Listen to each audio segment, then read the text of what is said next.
why is this called Plasma Cache? Because Plasma Cache is Plasma, but it's way more scalable.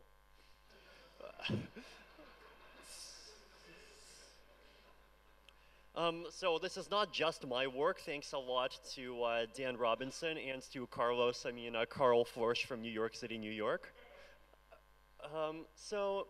Okay, traditional plasma, and because this is a 15-minute presentation, I'll be going through this fairly quickly. Basically, the idea behind plasma is you have a main chain, and this main chain, on this main chain you have a plasma contract, and into the plasma contract the plasma operator publishes Merkle roots, and the Merkle root is the root of a tree of transactions, and all these transactions together make up the plasma block. Now, any individual user of the of any particular plasma system has to download and authenticate every plasma block, so basically all of the data that exists inside of that plasma system. So over here you have your Merkle tree, you have your transactions, and like all of that is stuff that must be downloaded by every single user. Now this is still a scalability improvement because users only need to download plasma chains that they care about. But it's still suboptimal, right? Like with this kind of plasma, you can get to quadratic scaling, but you can't really get anywhere above quadratic scaling. You cannot do exponential. So this is Plasma Cache. Each deposit, instead of creating just an arbitrary unit of plasma ether, creates a coin with a specific unique ID. Right, so I deposit 2.5 ether, I have created a coin, and this coin has a denomination of 2.5 ether, and it has some like randomly assigned ID within some small range. So you could assign IDs within the range, like say 0 to 2 to the 32 minus 1. Coins cannot be split, and coins cannot be merged. So you just have coins of different denominations, and if you want to pay someone, you pay them a bunch of coins. If you don't have exact change, then you ask them for change. Plasma Cache is plasma, Plasma Cache is cache. So a transaction spending a coin needs to be included not anywhere in the Merkle tree. It needs to be included in the specific position in the Merkle tree corresponding to the coin ID, right? So if you have a coin that has ID 0, then the transaction spending the coin has to be included in the Merkle tree in the leftmost position going all the way to the left. If you have a coin with an ID of 23, then you convert 23 into binary, a bunch of zeros, 1, 0, 1, 1, 1, and that describes the Merkle path that you have to walk down, find the transaction for that transaction to count as valid. What does this mean? So this is what it would look like. So if you have a coin whose ID is 6, then that would be the Merkle. That Merkle path will be the only place in the Merkle tree that a transaction spending a coin with ID number 6 can be included. So what does this mean? Well, the main benefit here, right, is that basically the amount of data that clients need to process goes down by a lot.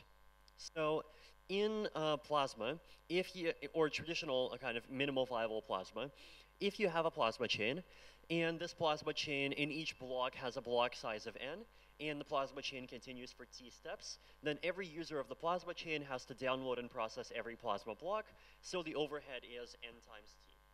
So here, you might notice that a user actually only needs to verify the availability and correctness of the plasma chain only at the specific index that they want to spend. So, over the specific index of the coin, of any coins that they own and any coins that they care about. So if I have 15 coins, then I would only need to look at the plasma chain at 15 positions. So what does this mean? Well, if someone has C coins, then the overhead goes down to roughly C multiplied by T multiplied by log n over C. So the C basically is how many coins do you have. The T means that, well, you have to keep track of a Merkle branch for every single block in the plasma chain, and log n because there's n different objects in the plasma block has size n. Log n over C instead of log n, basically because if you have multiple coins, then the Merkle proofs have a tiny bit of redundancy to them. So for every single block in the plasma chain, you need, if in that block there was a transaction that spent the coin, that transferred the owner, then you want a proof that that coin is there, and basically you need a proof that you have a history and that this history forms this chain that goes all the way back to whenever the coin was deposited. And for every block in which that particular coin is not spent, you just need a proof of non-inclusion, so basically just a Merkle proof pointing to that same index in the tree, where at that particular index in the Merkle tree you just have empty data. So basically log n over per block, and that's basically all that an individual user needs to care about. So what does this mean in practice? Well, let's say you are a cryptocurrency exchange, and you are processing orders on, you have an order matching engine, you have an order book, but you do not want to become the next Mt. Gox. And so, well, maybe you want to integrate Plasma, right? Maybe you want to design an exchange in such a way that you do not actually have control over people's money. Instead, you are just the order matching engine, and it's the users that have the private keys, and you have a Plasma system that ensures that regardless of what happens through the exchange, users can always run through the Plasma exit procedure and get their money out. So, one problem. Well, let's say your exchange has very high capacity, and it is processing something like 500,000 transactions a second. Well, even 500,000 transactions a second is way too much for an individual user to download and process the entire chain. Also, perhaps there are privacy reasons, and inside of a Plasma chain, you do not want to give every user absolutely all of the data about the entire system. Well, here comes Plasma Cache. Users no longer need to download all of the data, even inside one particular Plasma chain. Instead, you just send every user their Merkle branch, and you keep sending them their Merkle branch with every single block, and that's all you need. So, sending someone a coin does now require sending them kind of proof data for its history, right? So if you have a coin, and you have all of the Merkle proofs for that coin, then if you send that coin to someone else, well, that person up until now wasn't keeping track of that particular part of the Plasma chain. And so you just have to send them every single Merkle branch that you have for the entire coin's history, send them that entire data, and they basically continue and start tracking that coin from there, right? So there is this few hundred kilobytes, possibly megabyte of proof data that you have to pass along with the transaction, though that can be optimized away. There's a bunch of fancy ZK snark, Bloom filter, whatever fancy crypto buzzword tricks, and you can probably get it down to 1 to 2 kilobytes. So there is overhead that goes up, and you can fix it using fancy crypto tricks, and you can also fix it by basically taking every single coin and kind of checkpointing it on chain once a year. So that basically means you just withdraw the coin and you redeposit it. And if you do that, then the history that you have to keep track of goes back down to 0. So also note, one nice property of this construction is that only coins that have been deposited can be withdrawn, right? So in Plasma, an attacker can cheat in this really arbitrary way where they say, oh, I am going to just create a new UTXO out of nowhere. Hey, I can have money, I can have money, I can have money. And the victims of this theft are basically all users of the Plasma system together, right? If you manage to somehow print Plasma coins for yourself out of nowhere, then you're basically turning the Plasma chain into a fractional reserve. Here, Plasma coins are not fully fungible. Every single coin has a unique coin ID, and coins with different coin IDs are different.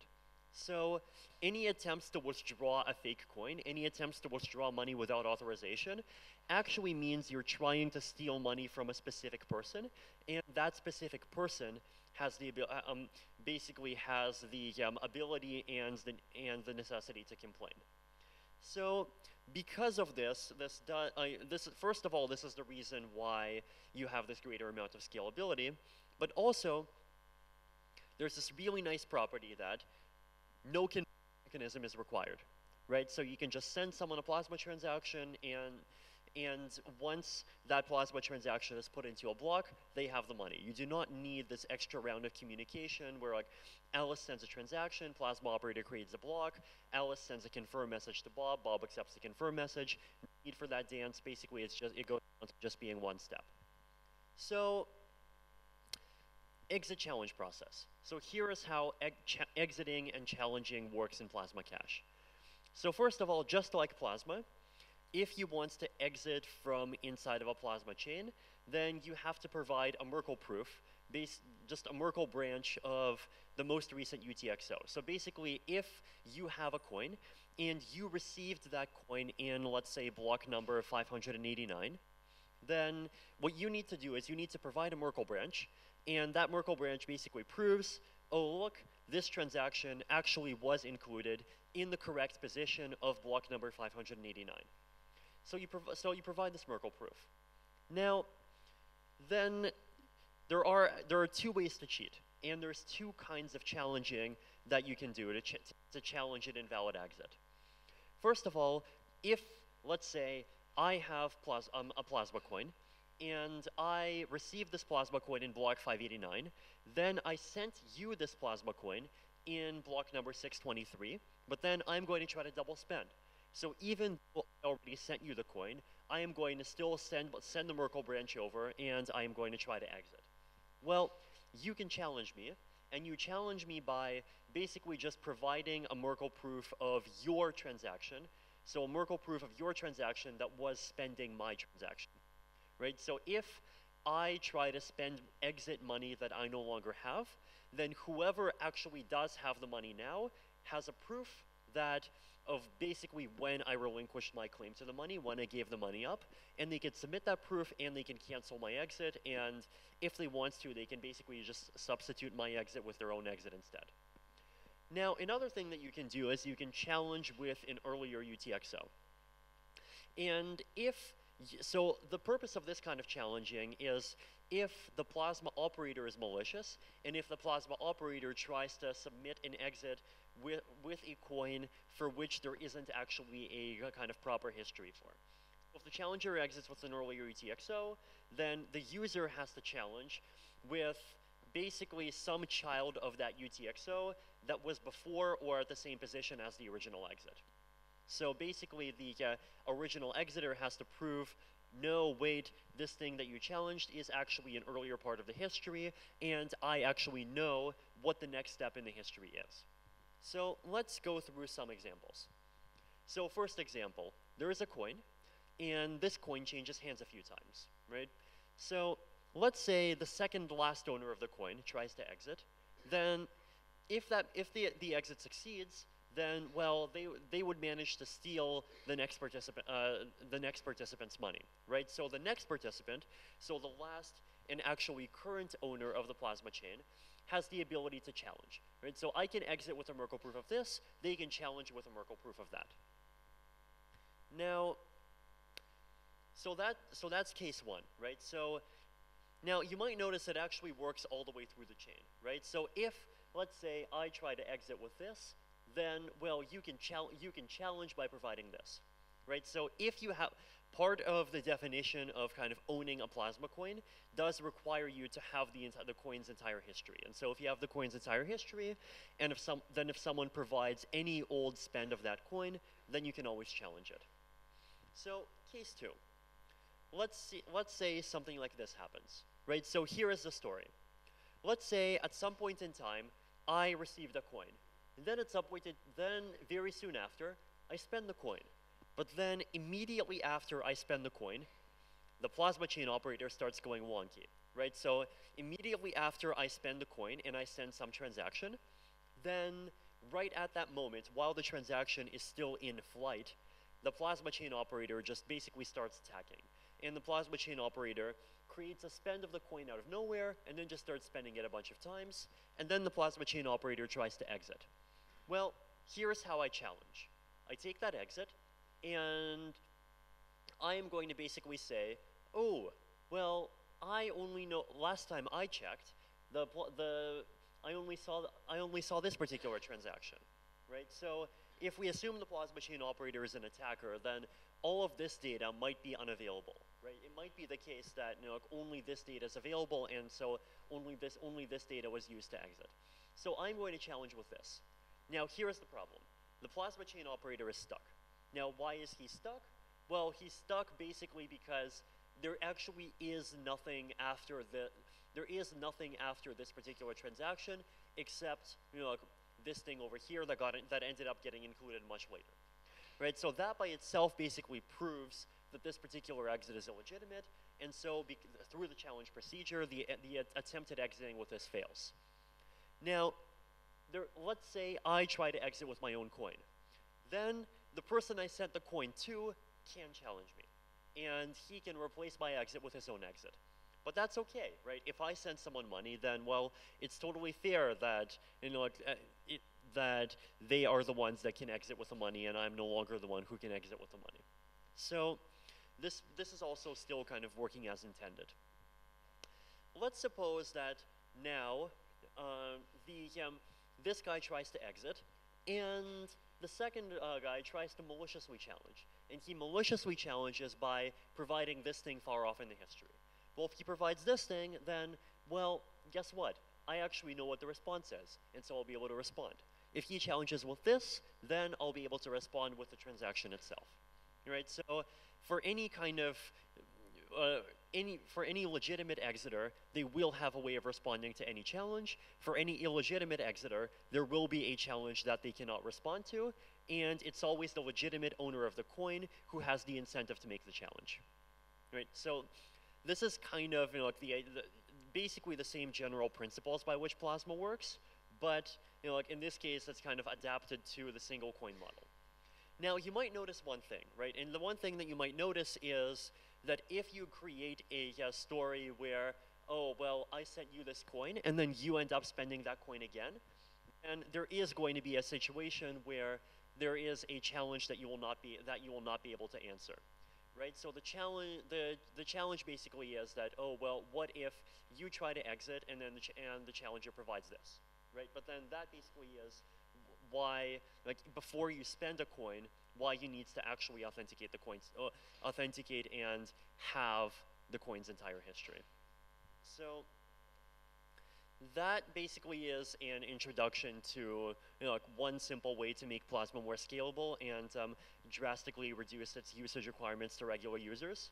I hope that anyone interested in Plasma and anyone working on an exchange really seriously considers using some version of Plasma technology in order to make their exchange much more hack resistant, and hopefully whenever the next big multi-billion-dollar exchange written by a totally incompetent developer gets hacked, no one will lose any money. Thank you.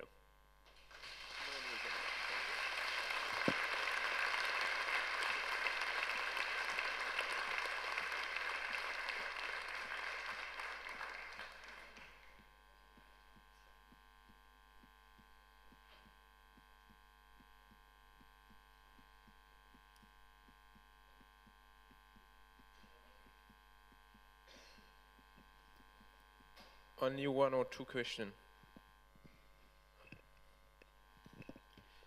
So does it mean that all holders of coins need to constantly monitor the Plasma chain for fraud?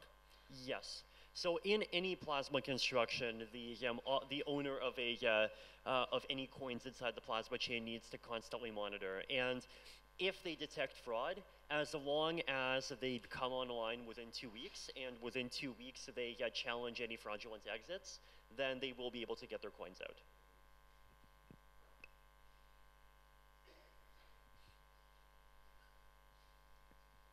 Yep. Okay. Sure, go ahead, shout.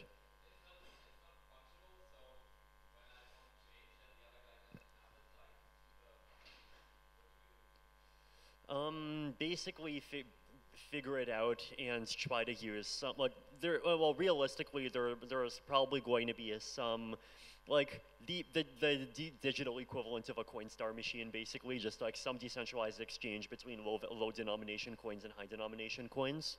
Another thing you could consider for very low denominations is just something like probabilistic payments.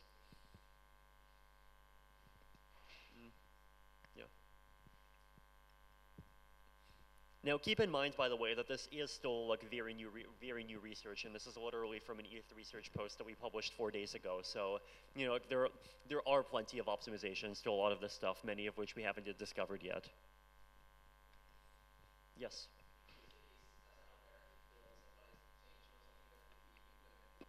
So Plasma itself is something that can be used to kind of wrap existing centralized exchanges and basically turn them into exchanges that have centralized order matching but decentralized custody. So that already removes, like a huge portion of all of the security issues that exchanges have. Now, of course, there's also like other issues with centralized exchanges, like the fact that there's a lot of shady backroom deals where they offer $15 million listing fees to various crappy coins to get listed for pump and dumps. But like, if we want to solve that, then okay, maybe we need completely decentralized exchanges. I don't know. Yes. Yes, I'm wondering how's the coin history of your own coins, how is it sent around to other people? So if you wants to send a coin to someone, then basically you would need to just send them the history through an offline channel. So this could be done by Whisper. If it's in-person payments, it could just be done, like through an NFC connection or whatever.